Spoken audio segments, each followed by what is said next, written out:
সনাতন পদ্ধতিতে তেল পরিমাপ ও পরিবহনের কারণে জ্বালানি সেক্টরে চুরি কোনোভাবে বন্ধ হচ্ছে না। চুরি ঠেকাতে বিপিসির উচ্চ পর্যায়ের কমিটির সুপারিশ সহ বিশেষ উদ্যোগ নেওয়া হলেও ভেস্তে যাচ্ছে সব পরিকল্পনা। অটোমেশন বা আধুনিক প্রযুক্তি ব্যবহার না করলে রাষ্ট্রায়ত্ত তেল বিপণন কোম্পানিগুলোর ডিপো থেকে তেল চুরি ও অনিয়ম কখনো বন্ধ হবে না জানান জ্বালানি বিশেষজ্ঞরা। সারা দেশে রাষ্ট্রায়ত্ত তেল বিপণন প্রতিষ্ঠান পদ্মা, মেঘনা ও যমুনা অয়েলের ৫৫টির অধিক ডিপো থেকে কৌশলে তেল চুরির অভিযোগ দীর্ঘদিনের। জ্বালানির এই সংকটের সময়ও বেপরোয়া হয়ে উঠেছে চোরচক্র। তেল সেক্টরে নিয়োগ, বদলি, পদোন্নতি থেকে শুরু করে চুরিতে সক্রিয় শক্তিশালী সিন্ডিকেট।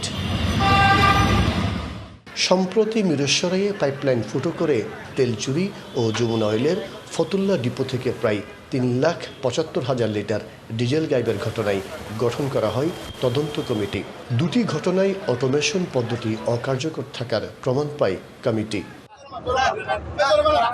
এছাড়া তেল চুরিতে কর্মকর্তা ও সিবিএ নেতাদের যোগসাজশও উঠে আসে প্রতিবেদনে। ইআরএল থেকে আপনি ডিপোতে যাচ্ছে, ডিপো থেকে পেট্রোল পাম্পে যাচ্ছে কিংবা এজেন্টের কাছে যাচ্ছে, তারপরে এন্ড কাস্টমারের কাছে যাচ্ছে, যতগুলো স্টেপস আছে সমস্ত স্টেপসের ক্ষেত্রেই কিন্তু ত্রুটি বিচ্যুতির সুযোগ রয়েছে, ফাঁক রয়ে গেছে। নিরবিচ্ছিন্নভাবে নজরদারি করার সক্ষমতা কিন্তু আমাদের মন্ত্রণালয়ের নেই।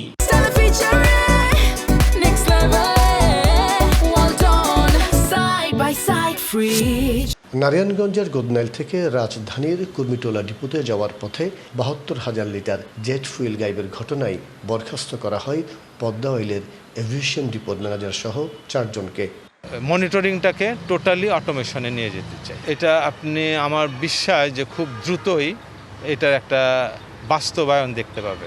২০২২ সাল থেকে তেল সেক্টরে অটোমেশনের প্রক্রিয়া শুরু হয়, কিন্তু রহস্যজনক কারণে তা এখনও বাস্তবায়ন হয়নি। এর পেছনে অসাধু চক্র জড়িত থাকতে পারে বলে মনে করছেন বিশেষজ্ঞরা। আমার তেল সেক্টরটাকে পুরোপুরি অটোমেশনে নিয়ে আসতে হবে। কোনো ম্যানুয়াল সিস্টেমের তেলের মেজারমেন্ট দুনিয়াতে নাই, কোথাও আমাদের দেশে থাকবে কেন? আমাদের এখানে বিভিন্ন কারণে করতে পারি নাই, কিন্তু এটা করা দরকার। এটা করলেই তেল চুরির ইয়েটা অনেক কমে আসবে, সিস্টেম লসটা কমে আসবে।